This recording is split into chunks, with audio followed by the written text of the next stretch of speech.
प्रत्येक praise the Lord सदा प्रभुंकर धन्यवाद हो। प्रिय माँ बापा भाई भौणी पुओ झील प्रभुंकर दास दासी सेवक सेविका प्रभुंकर वाक्य आम अल्प समय ध्यान करवा शिखा। परमेश्वर वाक्य आम को कौन शिखाए, आमर निज जीवन प्रभु को आम अर्पण करवा, निज शरीर को निज जीवन को परमेश्वर निकट में आम अर्पण करवा। कारण यह ही आमर गोटे उपासना अटे। जो माने निज को परमेश्वर निकट में निज जीवन को अर्पण करती आ से मानकर जीवन में परमेश्वर अनेक आश्चर्य कार्य को करती। तो प्रिय माँ बापा भाई भौणी पुओ झील प्रभुंकर दास दासी प्रभु आपण मान जीवन में मध्य कार्य करंतु यह मोर इच्छा।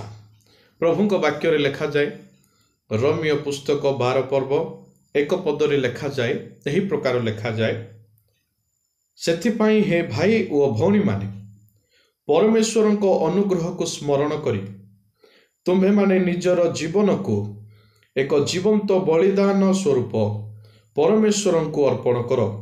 यह केवल ताहां समर्पित हेब, यह परमेश्वर को अति प्रसन्न करिब। यही समर्पण तुम्ह मानक पाई परमेश्वर को आत्मिक उपासना अटे। प्रभु को वाक्य आम देखु जे निजर शरीर को निज को गोटे जीवंत बलि स्वरूप परमेश्वर निकट में अर्पण करिवार अछि, समर्पण करिवार अछि। निज को निजर शरीर को आमने समर्पण करिवा, अर्पण करिवा। प्रिय माँ बापा भाई भौणी पुओ झील माने आपण आपण शरीर को सुग्राह्य बलि रूपे पवित्र सुग्राह्य बलि रूपे पवित्र को भूलिबा नहीं, ईश्वर निकट में समर्पण करवा दरकार। आमन शरीर को ये शरीर आमर नुहे, ये शरीर प्रभु देइचंती, ये शरीर आमर नुहे। ये शरीर रे आमने वास करुअछु, एणु ये शरीर को प्रभु निकट में आम अर्पण करवा। आमर जीवन ये शरीर परमेश्वर अटे, ताहां आम निज को देदेवा। ए शरीर को धरी आमे अनेक समय भूल करि थाउ। ए शरीर आमान जीवन को अनेक समय नष्ट करि थाए। ए शारीरिक कार्य शरीर कार्य कुकर्म समस्त विषय परमेश्वर ठारू आमान को दूर को नहीं जाई थाए। प्रिय माँ बापा भाई भौणी पुओ झील माने मु आपण मान सम्मुख ताहा रखुची जे प्रभुंकर वाक्य जहाँकि प्रभु कहउचंती निज को समर्पण करंतु। आज ये वाक्य द्वारा आपण मान प्रभु कथा होउचंती, आपण मानकर शरीर सहित प्रभु कथा होउचंती। आज निज शरीर को पाप कराइबा पाई दियंतु नाही। प्रिय माँ बापा भाई भौणी पुओ झील प्रभुंकर दास दासी आज आत्मा इच्छुक किंतु शरीर दुर्बल।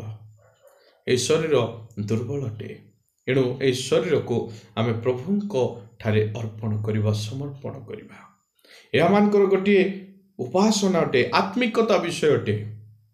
आमर शरीर को आम आत्मिकता दिग आड़ को आम नेबा दरकार, आत्मिकतार वृद्धि करवा दरकार। आमर शरीर आत्मिकतार बढ़िया आवश्यक रही अछि। एदन एवं उद्यान रे जेतेबेले माने देखु से स्थान रे परमेश्वर आत्मिकता भाव हवा एवं आदम को रखिथिले। से मानकर संपूर्ण शरीर परमेश्वर निमंते अर्पण थिला, उत्सर्गीकृत थिला। से स्थान रे जदि आमने देखु से माने आत्मिकता थिले, से मानकर शरीर आत्मिकता थिला। से माने परमेश्वर कहिबा अनुसार कार्य करुथिले, परमेश्वर जहा कहूथिले सेमिति से माने बंचुथिले, जीवन काटुथिले। बहुत सुंदर से माने आग को बढ़ुथिले, किंतु परमेश्वर सेमानंक निमंते सेमानकर शरीर निमंते गोटे विषय मना कले। सब विषय खाइबा पाई से अनुमति देले। शरीर रे से माने खाइबा पाई, से मानकर स्वास्थ्य उत्तम रहिबा पाई, से माने हृष्ट पृष्ठ रहिबा पाई परमेश्वर से मान को प्रत्येक वृक्षर फल खाइबा पाई कहिथिले।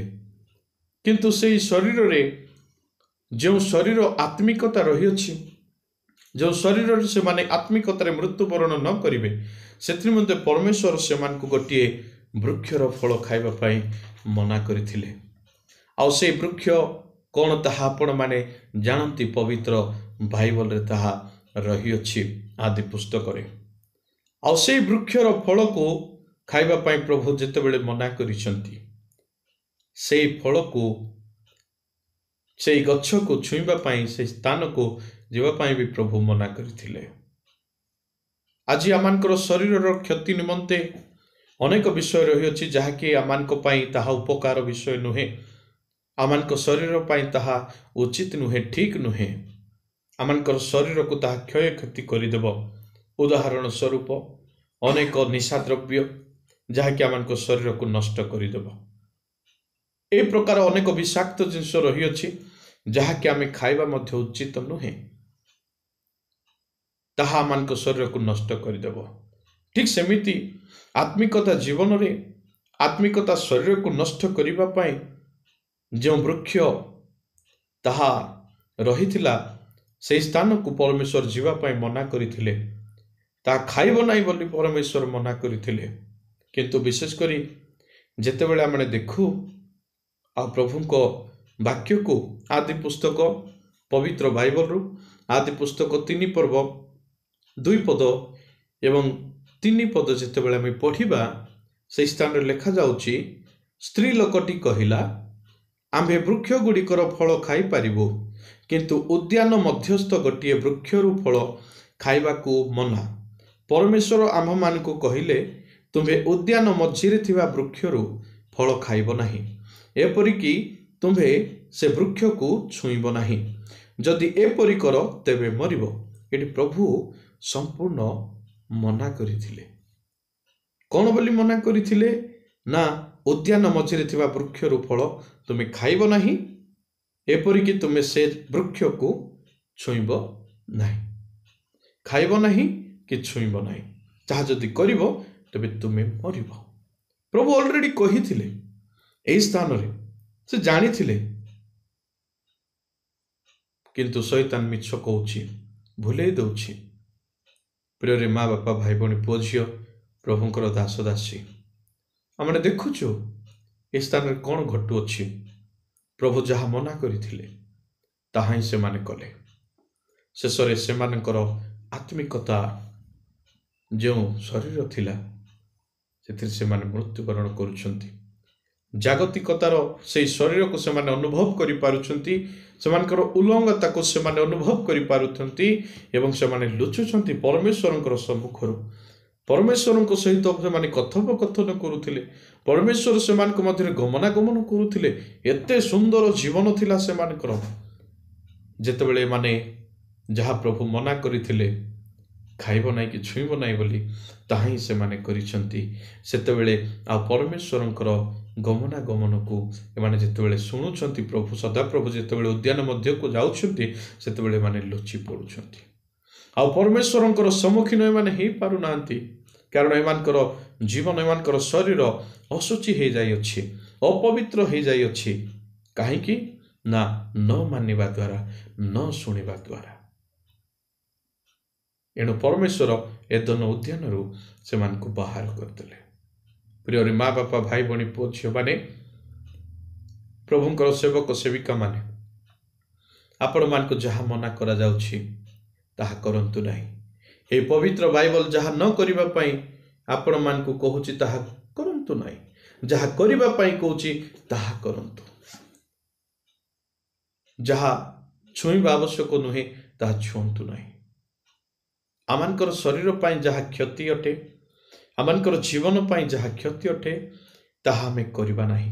ताहा परमेश्वरंक ठारू आमानको बहुत दूर को नहीं जीव। हुए तो ताहा निशा द्रव्य होई थाई पारे, हुए तो ताहा एई प्रकार अनेक शैतानिक कोभिलास होई थाई पारे। से सब विषय को आमे करिबा नाही, सेथिरे आमे मन देबा नाही, से स्थान को आमे जीवा नाही। प्रभु जदि तांको वाक्य द्वारा आमानको मना करिसंती ताहा प्रति आमे आकर्षित हेबा नाही। जदि ताहा करिबा आदम हवा जेपरि परमेश्वरंक ठारू उद्यान ठारू एदन ठारू दूर को गले आमाने मध्य बहुत दूर को जीवा, किंतु परमेश्वरंक सहित घनिष्ठ संपर्क रखिबा पई बहुत कष्टर विषय थिबो सेतेबेले। एणु प्रिय माँ बापा भाई भौणी पुओ झियो माने, मोर छटिया अनुरोध, परमेश्वरंकर वाक्य जहा आपण मानकु मना करूछि ताहा करंतु नाही एवं प्रभुंकु भय करंतु, भक्ति करंतु। ଯାହା ଆପଣମାନଙ୍କ ପାଇଁ କ୍ଷୟର ବିଷୟ, ନଷ୍ଟର ବିଷୟ, ଆପଣମାନଙ୍କର ଜୀବନ ପାଇଁ ସେହି ପ୍ରକାର ବିଷୟକୁ ପରିତ୍ୟାଗ କରନ୍ତୁ, ଛାଡ଼ନ୍ତୁ, ପରମେଶ୍ୱରଙ୍କ ପ୍ରତି ଆକର୍ଷିତ ହୁଅନ୍ତୁ। ଏହି ଅଳ୍ପ ବାକ୍ୟ ଏବଂ ଶିକ୍ଷା ଦ୍ୱାରା ପ୍ରଭୁ ଆପଣମାନଙ୍କୁ ପ୍ରତ୍ୟେକଙ୍କୁ ଆଶୀର୍ବାଦ କରନ୍ତୁ। ଗଡ୍ ବ୍ଲେସ୍ ୟୁ। ପ୍ରେଜ୍ ଦ ଲର୍ଡ।